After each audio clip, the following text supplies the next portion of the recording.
Masechet Souka, traité Souka, Daf Nunhe, feuille numéro 55. Nous sommes à la troisième ligne. Métivé. La Gemara apporte une objection. Détani Rava bar Shmuel.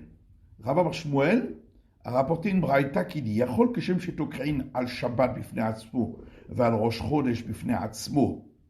J'aurais pu croire que de la même manière qu'on sonne des sonneries de trompette pour le sacrifice supplémentaire du Shabbat, lorsque il est seul, et pour le sacrifice supplémentaire de Néoménie, lorsqu'elle est seule, car Yutokrin al kol Moussaf ou Moussaf, j'aurais pu croire que on sonnerait également lorsqu'il y en a plusieurs sur chacun des sacrifices supplémentaires. Taboud Lomar, c'est pourquoi le verset dit Uvraché Rochechem. Et au début de vos mois. On expliquera plus tard comment on apprend le verset. Tufta de Rabbi Aha, Tufta. En tout cas, d'ici, il y a une objection contre Rabbi Aha qui lui disait qu'on doit dire le cantique pour chacun des sacrifices supplémentaires et donc les sonneries pour chacun des sacrifices supplémentaires. Et effectivement, cet enseignement de Rabbi Aha a été complètement réfuté. Maïtan Gouda. Et comment la Braïta sortait cet enseignement du verset? Amar Abaye dit Amar Krav Raché Chotchechem. Le verset a dit et lors des débuts de vos mois, Hukshu Kol HaChodashim Kulam Zeleze. C'est donc que tous les mois ont été juxtaposés l'un à l'autre. Et donc, de la même manière que lorsque il y a une néoménie en général, il n'y a qu'un seul sacrifice supplémentaire et donc un seul cantique et une seule fois les sonneries pour ce cantique. De même, lorsqu'il y a deux sacrifices supplémentaires, comme au début du mois de Tishri, puisque c'est aussi le nouvel an, eh bien pareil, il n'y aura qu'un seul cantique et donc les sonneries que pour celui-là. Ravashi Amar, Ravashi lui dit Ktiv Hotchechem ou Ktiv Raché. C'est écrit dans le verset votre mois. Et c'est écrit et pour les débuts. Donc, au pluriel. Quel est donc ce mois qui a donc deux débuts? Et Veomer Zero Shashana. C'est donc le mois de Tishri, où il y a au début du mois non seulement la néoménie, mais également le début de l'année. Et la Torah dit qu'on apportera un seul sacrifice. On apportera effectivement plusieurs sacrifices supplémentaires pour chacun, mais un seul cantique et une seule fois les sonneries pour ce cantique. Ve'od Tanya, et il y a encore une autre braïta qui est une objection contre l'enseignement de Rabbi Acha, et qui dit Bechol Oshen Moed, lors des demi-fêtes de Sukkot, Barishon Mayomrim, premier jour de demi-fête, quel cantique disait-on au sacrifice supplémentaire de Sukkot? Havul Hashem Bene Elim, on disait le psaume 29 qui commence par ces mots, donnés à l'Éternel, fils de grand, et on parle là-bas des voix et des sons qui rappellent les sonneries donc et les chants de la fête de puisage. Bacheni, le deuxième jour de demi-fête, Mario Omrim, quel cantique disait-on? Le Racha Amar Elokim, le psaume 29, le psaume 50, pardon, où on parle, dans un verset dit dans ce psaume, et au mécréant, dit l'Éternel, que viens-tu raconter mes lois? Et donc c'est pour donner des leçons de morale à ceux parmi les enfants d'Israël qui sont montés aux fêtes de pèlerinage et qui se conduisent mal. Bashlishi, troisième jour de demi-fête Mayomrim, quel cantique disait-on? Le psaume 94, Mi yakumli immereim.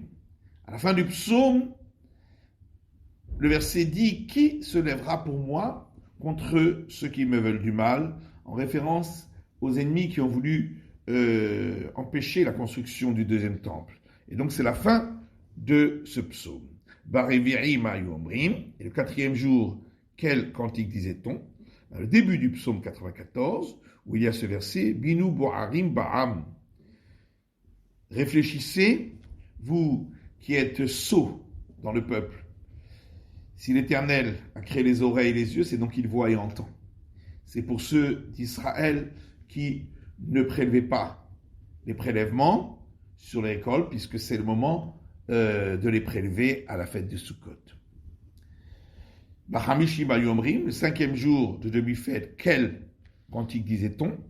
Hasiroti misevel shirmo, c'est le psaume 81, où le verset dit, il a enlevé de moi, j'ai enlevé de lui et de ses épaules la charge. Ça c'est pour celui qui prélèvera les prélèvements.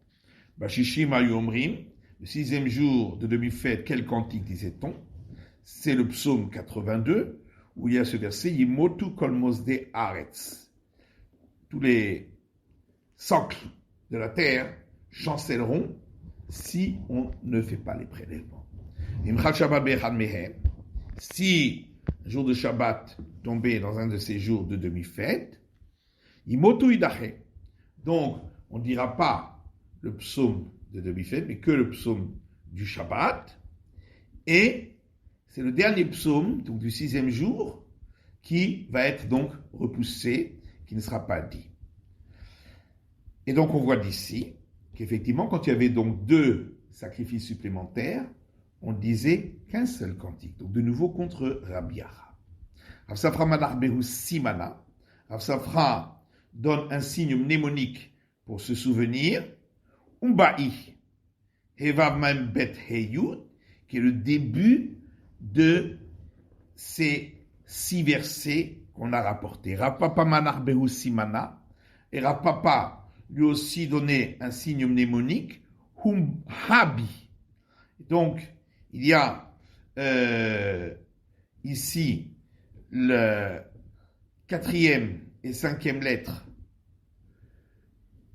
de ce signe mnémonique qui sont intervertis, et c'est donc que les psaumes du 4e et 5e jour, d'après lui, sont intervertis par rapport au premier. Vesimaner, un signe pour te souvenir qui a dit quoi? Ambouha des safrés. On parle de la multitude qui vient pour amener leurs enfants à l'école et venir à la sortie de l'école, qui s'appelle Ambouha, donc ressemble à Humbahi, qui est le signe mnémonique qui a été rappelé par Safra qui vient de livre, donc l'école c'est la maison du livre. Tufta de Ravacha, Barhanina Tufta. Et donc, effectivement, de ces deux braïtas qu'on a rapportés, il y a donc deux oppositions complètes à l'enseignement de Ravacha Barhanina, qui est donc repoussé complètement. Ravacha Barhanina Kraumatuntakama. Pourtant, Ravacha Barhanina avait rapporté un verset et une braïta en appui à son enseignement. Ravina a dit, le marché marchim bit kiarot. Ravina dit, de cette braïta, on n'apprend pas que on doit sonner pour chacun des sacrifices supplémentaires, mais simplement qu'on doit rallonger les sonneries dans ce cas. Rabbanan de Kesare Mishmele Ravacha Amre, et les sages de Césarée au nom de Ravacha disent, le marché marbe betokain.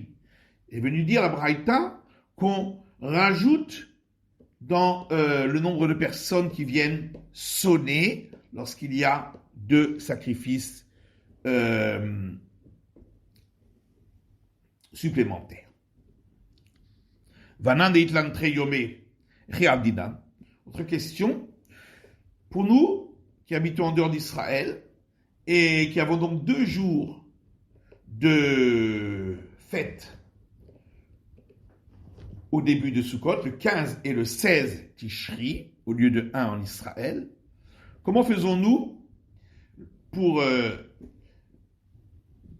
dire les sacrifices du jour pour la lecture de la Torah et lors de la prière des sacrifices supplémentaires, puisque le deuxième jour, on ne dira pas les sacrifices du deuxième jour, puisque c'est jour de fête, et dire que c'est le deuxième jour, ce serait donc dire que c'est seulement demi-fête, donc ce serait désacraliser ce jour.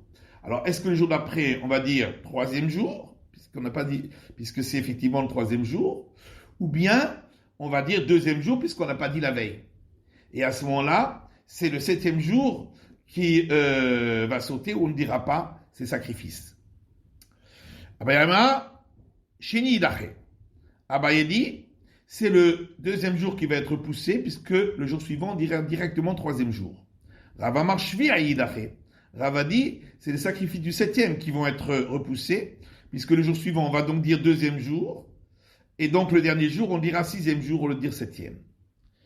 Tanya Kevate de Rava, et il y a une braïta qui va dans le même sens que Rava, puisque c'est la braïta qu'on a rapportée, Imchal Shabbat liyot be'echad mehen, lorsque Shabbat tombait un jour de demi-fête, Imotu Idache, c'est le cantique du dernier jour qui est repoussé.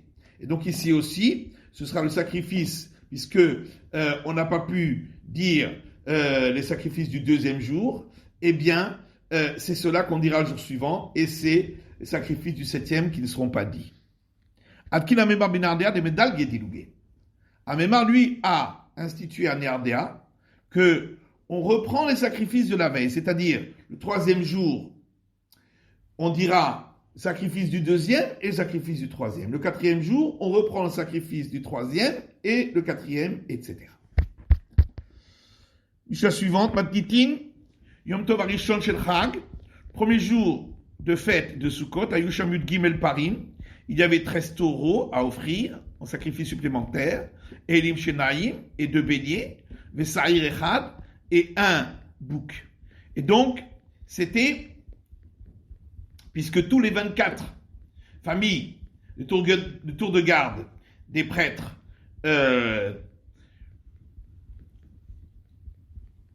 participaient au service du temple pendant les fêtes de pèlerinage, donc il y avait ici 16 animaux pour 16 sur 24. Les Shairusham Yuddalet Kvasim, il y avait encore 14 agneaux à offrir, les Shmone Mishmarot, pour les 8 familles qui restaient, et donc Bayom Rishon Shisha Makrivim Shnaim Shnaim Vachar Echad Echad.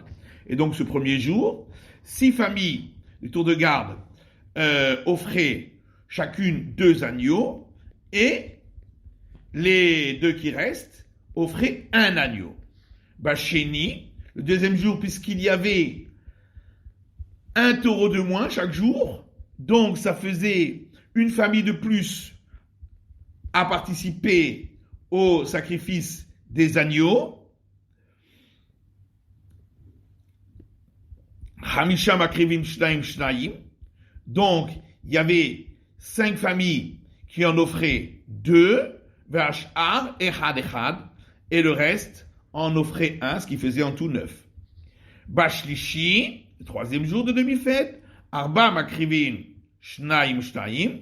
Donc le troisième jour de la fête de Sukkot, 4 offraient chacune 2 agneaux, Vashar Echad Echad, et le reste en offrait chacune 1 agneau, puisqu'il y avait à nouveau une famille de plus. Barvi'i, le quatrième jour de la fête, Shosham Akrivin Shnaim Shnaim, 3 familles offraient 2 agneaux, Vashar Echad Echad, et le reste en offrait 1, puisqu'il y avait de nouveau une famille de plus.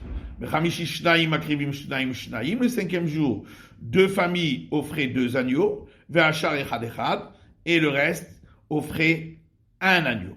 Bashishi Echad Makriv Shnaim Shnaim, le 6e jour, une famille en offrait 2, Vashar Echad Echad, et les autres familles en offraient 1. Bashviri, le 7e jour, où il y avait donc 14 familles qui devaient offrir les 14 agneaux, Kulan Shavin, alors tous offraient un seul agneau. Bashvini, le 8e jour de la fête, comme il y avait beaucoup moins d'animaux à offrir, puisque c'est seulement un taureau, un bélier, un bouc et 7 agneaux, Hazrou le Fayez Kebargalim, là on reprenait le tirage au sort parmi ces 24 familles, comme pour toutes les autres fêtes de pèlerinage. Alors, on a dit que ceux qui avaient offert les taureaux un jour, n'en offrait pas le lendemain, puisqu'on devait passer aux autres familles, aux familles suivantes, donc sur la liste des 24, afin que tous puissent participer autant que possible, de la même manière, et dans le sacrifice des taureaux qui étaient les plus grosses bêtes. Et là, Chosrim Khalila, donc on reprenait la suite de la liste des familles. Gemara, va-t-on dire que notre Mishnah va comme Rébi et pas comme les sages et Tanya, puisqu'il y a une braïta qui dit pas Abba Bishmini, le taureau qu'on offrait le 8e jour, Bitrila Mefaisim Alav, on reprenait pour lui le tirage au sort depuis le début entre les 24 familles. D'ivrei Rébi, ça c'est l'avis de Rébi. Verhamim Mamrim, alors que d'après les sages, Echad Mishte Mishparot de l'Oshilshu Beparim au Saoto. Une des deux familles qui n'avait pas apporté 3 taureaux, puisque en tout il y avait 70 taureaux pour les 7 jours de fête de Sukkot, et pour 24 familles, 3 fois 24 ça fait 72, donc il y avait bien 2 familles qui n'avaient pas offert le troisième, au 3e tour, donc le 3e taureau. Eh bien, c'est une de ces 2 familles qui offrait le taureau du 8e jour. Et donc, ça veut dire qu'on ne tirait pas au sort. Donc, pas comme notre Mishnah. La Gemara dit non, notre Mishnah peut aller aussi d'après les sages. Mais est-ce que ces 2 familles-là, pour les départager, pour savoir qui va offrir ce taureau, ne fallait-il donc pas tirer au sort? Donc, il y avait bien un tirage au sort. Comme qui va cette braïta qui dit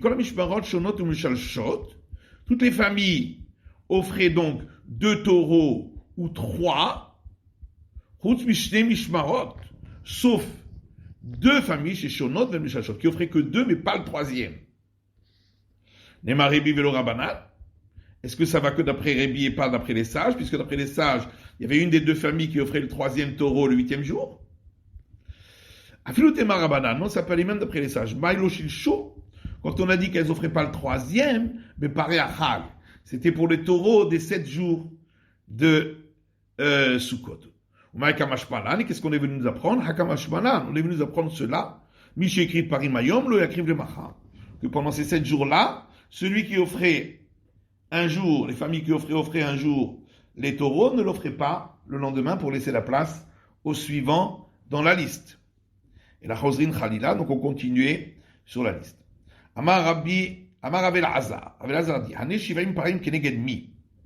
Les 70 taureaux des 7 jours de Sukkot, c'est par rapport à qui que la Torah a demandé de les offrir. Keneged Shivaim Umot, c'est par rapport aux 70 peuples de la terre. Par Yechidi Lama. Et le taureau unique qui était offert le 8e jour, c'était pourquoi Keneged Umma Yechida, pour le peuple unique qui est le peuple d'Israël. Machal Emela Basar Vadam, une parabole a été donnée là-dessus. Un roi en chair et en sang, Shamal et Havana, va dire à ses serviteurs, Asuli Serouda Gedola, faites pour moi un grand repas, vous viendrez manger avec moi. Le Yom Acharon, le dernier jour, Amal et Ohavo, il a dit à celui qu'il aimait, son plus grand ami, Aseli Serouda Ktana, fais un petit repas juste pour moi et toi, que déchaîné mimcha, afin que je puisse profiter de toi. Pareil, le 8e jour, eh bien, l'Éternel a demandé au peuple d'Israël d'apporter le taureau pour qu'on soit seulement le peuple d'Israël avec lui. Amar Rabbi Yochanan, oilem lovde kochavim, chez Avdou ven yodemav, chez Avdou. Rabbi Yochanan a dit, malheur aux idolâtres qui ont perdu et ils ne savent même pas ce qu'ils ont perdu. Car autant il y avait le temple, celui-ci apportait l'expiation sur eux par les 70 taureaux de la fête. Maintenant, qui va leur apporter l'expiation? Matitin Mishnah suivant, Mishosha Prakim Bashana, Ayukom Mishparot Shavot, Be'emore Haregalim, ou Bechiluk Lechem Apanim. 3 périodes de l'année, donc aux 3 fêtes de pèlerinage, toutes les familles de tour de garde des prêtres avaient les mêmes droits et donc étaient ensemble pour les sacrifices des fêtes de pèlerinage et pour partager ensemble les pains de proposition qui étaient apportés chaque Shabbat. Be'at Seret, lorsque la fête de Shavuot, la fête des semaines, tombait un Shabbat, donc il y avait les pains de proposition qui étaient des pains azim et les 2 pains de la fête de Shavuot qui étaient du pain levé. Omer lo helach matzah helach hametz. Alors on disait à chacun, prends pour toi un morceau du pain azim et prends pour toi un morceau du pain levé. Mishpach Shizmano Kavua, la famille dont le tour de garde était la semaine où tombait la fête de pèlerinage, Humakriv, elle offrait Tmidin, les sacrifices journaliers, Nedarim Undavot, et les sacrifices qui venaient à cause d'un vœu ou d'une offrande personnelle, ou Shar Korbanot Tzibour, ainsi que tous les autres sacrifices du public, ou Makriv et Akol, et offrait ainsi tous les sacrifices qui n'avaient pas de lien avec les fêtes de pèlerinage. Gemara, et Moré Regalim Shel Gavo Aninu. Pourquoi la Mishnah a parlé des parties de sacrifices qu'on montait sur l'autel, donc pour les fêtes de pèlerinage, qu'ils partageaient ensemble. Mais ça, c'est pour l'autel, donc c'est pas, ils ne le mangeaient pas. Amar Afriz Dama chez Amour Birgalim. Afriz a dit, on parle pas ici de ce qu'on offrait sur l'autel, on parle des sacrifices en général qui avaient été donc donnés à faire pendant les, spécifiquement pour les 3 fêtes de pèlerinage. Tanou Rabbanan, nos sages ont enseigné dans une braïta, d'où sait-on que toutes les familles de tour de garde des prêtres avaient les mêmes droits pour les sacrifices des fêtes de pèlerinage. Tamboud Lomar, parce que le verset dit que le prêtre vient quand il veut pour quand il le désire pour servir. Est-ce que c'est pour tous les autres jours de l'année que chaque prêtre peut venir quand il veut? Tamboud Lomar, c'est pourquoi le verset dit Me'achat she'arecha, dans une de tes portes, lo amarti la beksha chez kol Israël nichlasim besha echad. Ça, je n'ai dit que quand tout Israël sont dans la même porte, c'est-à-dire dans la même ville, c'est-à-dire aux fêtes de pèlerinage. C'est la fin de l'étude du Daf Nun He de la feuille numéro 55.